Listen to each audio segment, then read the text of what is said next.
Good morning. For those of you who don't know me, I'm Charla Belinski. I'm the assistant pastor here, and I'm in seminary, and I get to help Robert out on occasion. So it's nice to see some familiar faces in the crowd visiting, and you probably haven't seen me up here, so I thought a brief introduction would be good. But before I really start, I want to tell you something a little funny this morning. This past week, we had our vacation Bible school, which was awesome, 50-plus kids here for the mornings each day.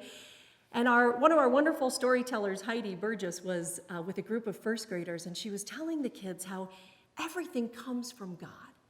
Everything that we have comes from God. You know, the trees, the creation, animals, people, even the things that we have come from God because God made the people who make the things. And this little first grader piped up and said, nowadays, everything comes from China.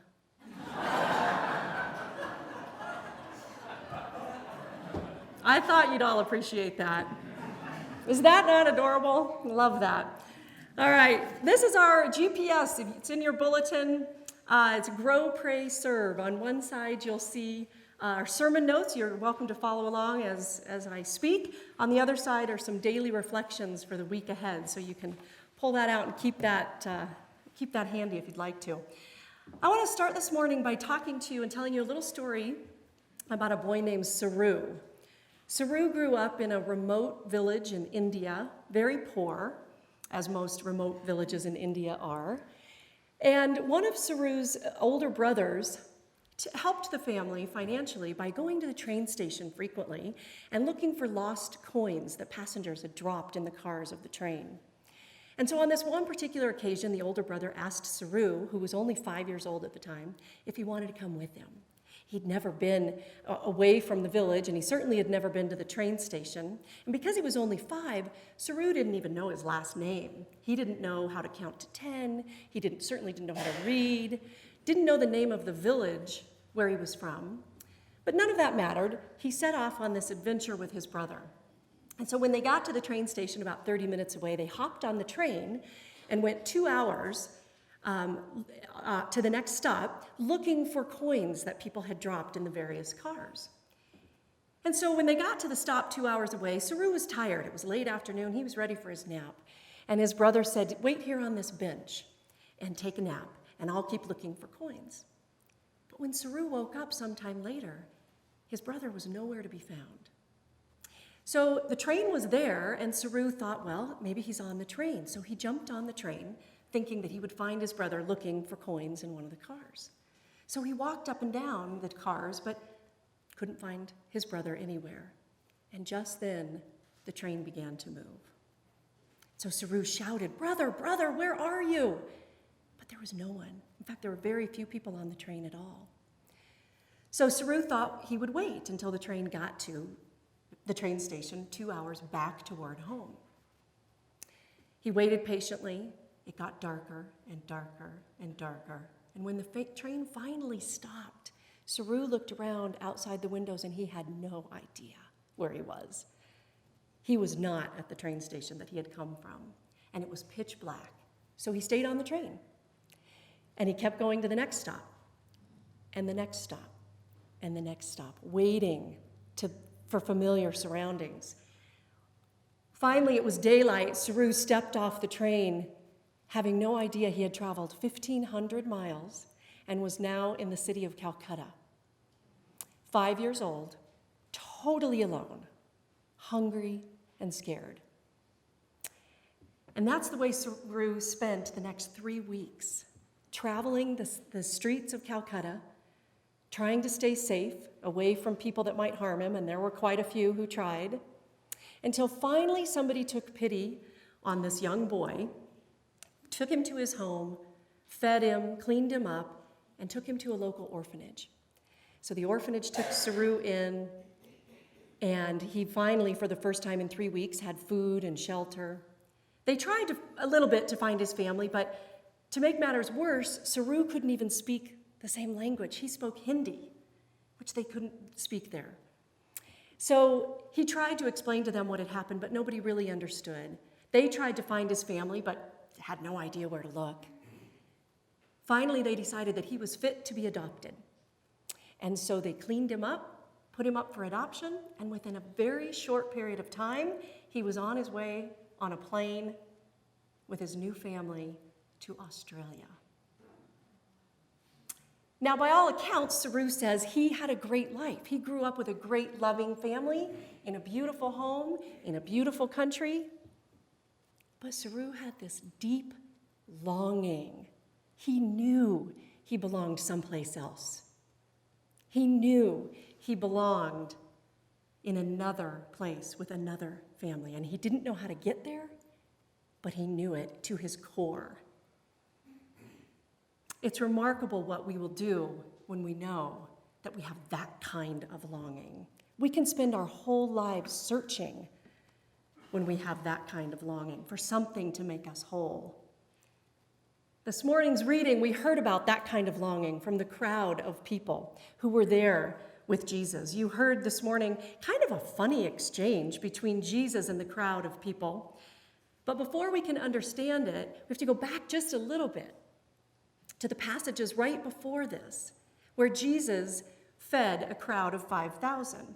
You know the story. It's one of his most famous miracles. Jesus takes 2 fish and 5 loaves of bread and feeds a crowd of 5,000 people. In fact, some scholars think it was probably more like 10 to 15 because the Bible actually says a crowd of 5,000, not including women and children. So we're always just a footnote. So it was probably a much larger crowd that Jesus fed, but nonetheless, there was a crowd. They were hungry, and Jesus performed a miracle so that there would be enough food for everyone to eat. They were able to eat all the fish and bread that they desired. This was a very tangible, physical gift from God to the people. The people were hungry, and God fed them. In fact, that's all this miracle was intended to be. It was intended to demonstrate that Jesus has the gifts and the resources to give us the full range of our human needs. He supplies that daily bread. But immediately, people began to twist it. We often twist the things of God to fit our own categories of thinking. And in this case, it was Jesus fed the people, and they said, well, let's make him our king. He gave us food. Let's make him king. But Jesus wasn't about that kind of glory. He wasn't about that kind of trumpet blaring and accolades. Jesus was about grace. He fed the people because they were hungry. He had compassion. And Jesus wanted them to know that kind of grace. He wanted them to know his compassion and his power, that they would seek that kind of grace for eternity. But they didn't get it. They came to him the next day and they said, Jesus, where have you been?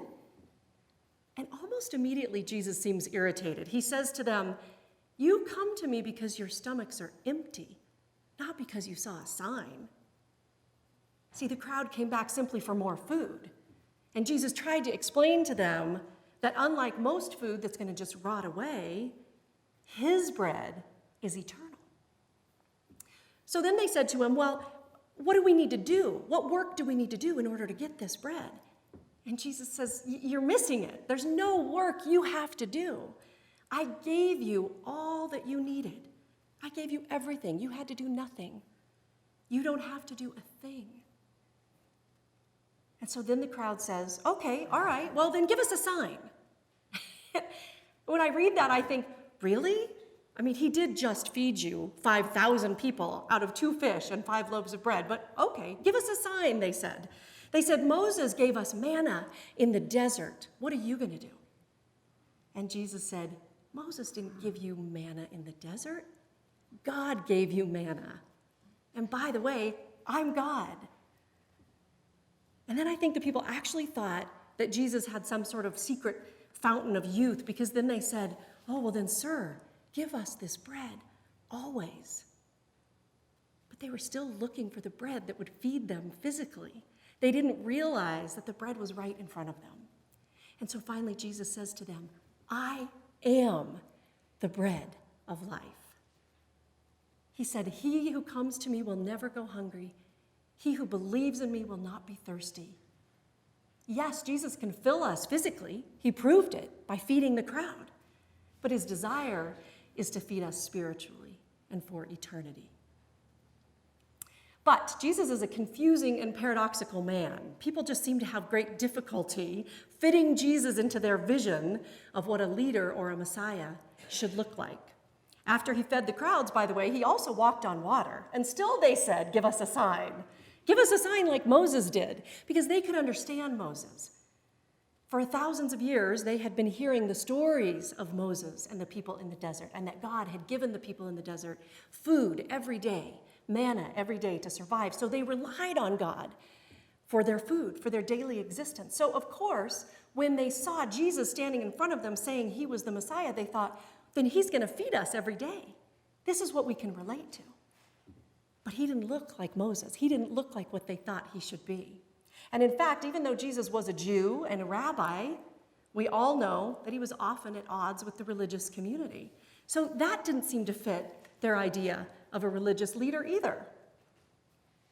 After Jesus' death and resurrection, you know, there were many people, especially those in the Roman community, who thought this whole Jesus thing was just going to die down. But it didn't. The new Jesus movement had people very excited, but very splintered about their different ideas of what Jesus should look like, all vying for their own case, for their new brand of Christianity.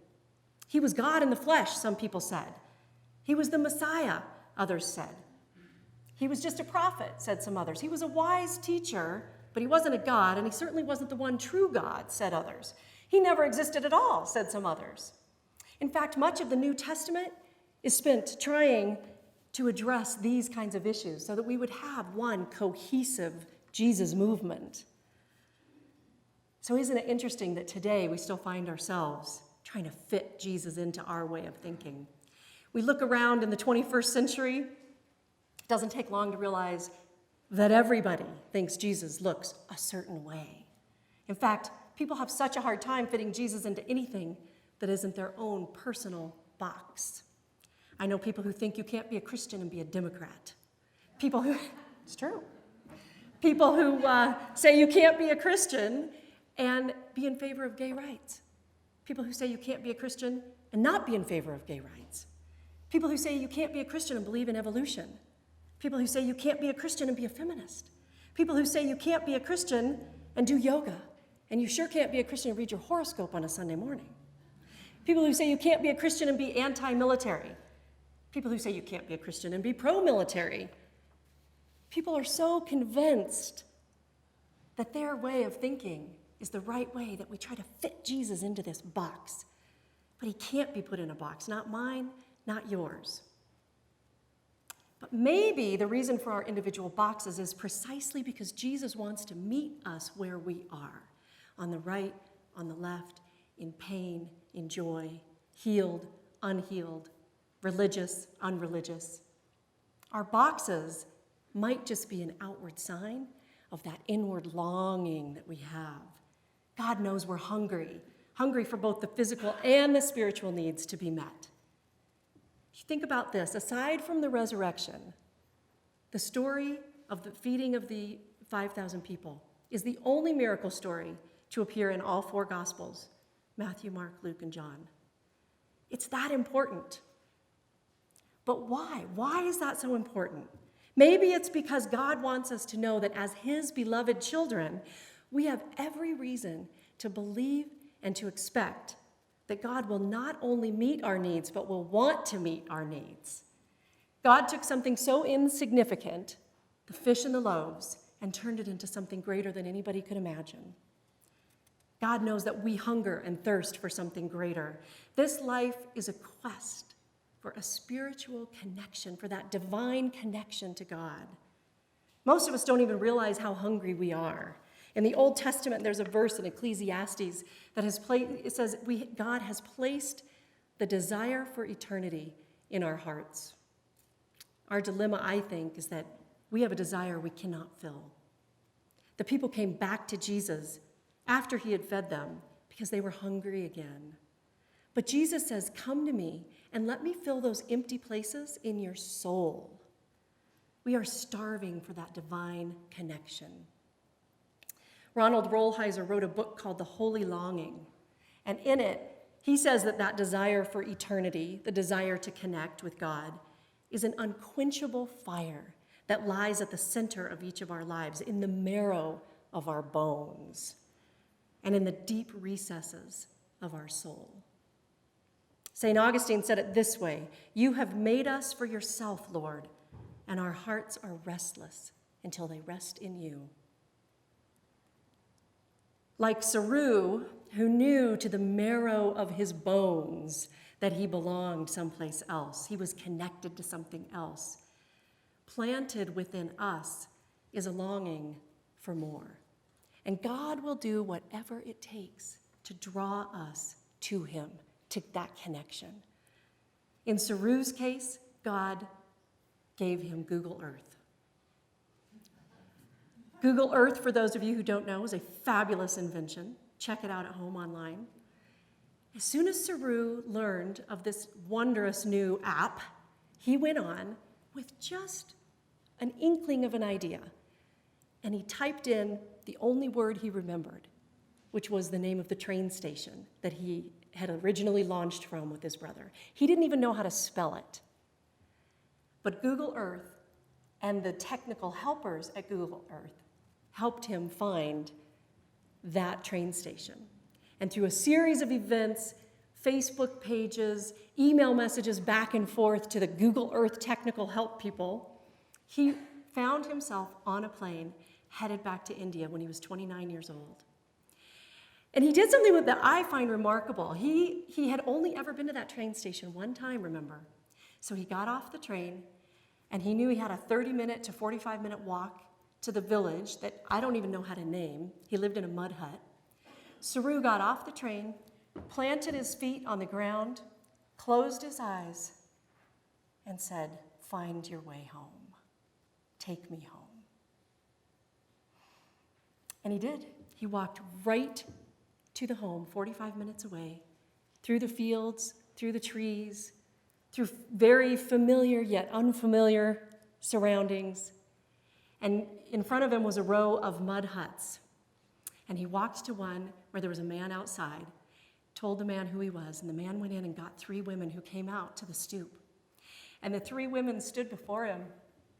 Gets me a little choked up. And he looked at them and said, actually, he didn't say anything. He just looked at them. He looked at the one, and then the second, and finally the third. And when he looked at the third woman, he knew that was his mother. And silently, the both of them just ran to each other and embraced. And I think, what a joy, what a homecoming that must have been for Saru. That holy longing, that connection. And we try to articulate that in so many ways in this life that we'll never get until our final homecoming. But for some, that longing is expressed in art, in poetry, in writing. For others, we try to fill the need with things that are never going to satiate us, which is basically everything in this earth. We all wrestle with it. We keep grasping for more. We're so busy grasping, in fact, that we don't even know what we're trying to fill, only that we're trying to fill it with something. Sex, power, money, drugs, wine, shopping, working, busyness, doing. But Jesus says, I am the bread that will satisfy that hunger. I am the water that will satisfy that thirst. I am the fulfillment of the longing. I am the divine connection you seek. Follow me. Jesus said, take up your cross and follow me. And when I was a little girl, I actually used to think that that meant I too was going to be crucified. Literally, that I would be persecuted and abused and tormented and eventually killed for being a Christian, and that didn't sound so appealing. But now I know something different. I know what Jesus is saying is, take up your cross, take up your burdens, take up that longing, and find it by following me. Lose yourself and get something far greater. Because in a world that's full of pain and sadness and worry, Jesus offers everything but. Jesus comforts when the world worries. Jesus encourages when the world discourages. Jesus enlightens when the world confuses. And That's why this story is so important. That's why this miracle story is mentioned 4 times. It's fundamental to how we live as Christians. So you might be thinking, yeah, but I'm still hungry. Jesus says, follow me. But I'm still anxious and worried. Follow me. I'm lonely and sad in my marriage. Follow me. I don't have a good relationship with my family. Follow me. Jesus said, I am.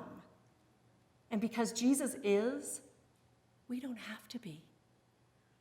We don't have to go it alone. As long as we're alive and in human flesh, there will always be a longing. But it's a holy longing. It's a hunger for bread that lasts for eternal life. And so the question is, how are you going to let Jesus fill those empty places in your soul? How are you going to find your way to the bread that brings eternal life?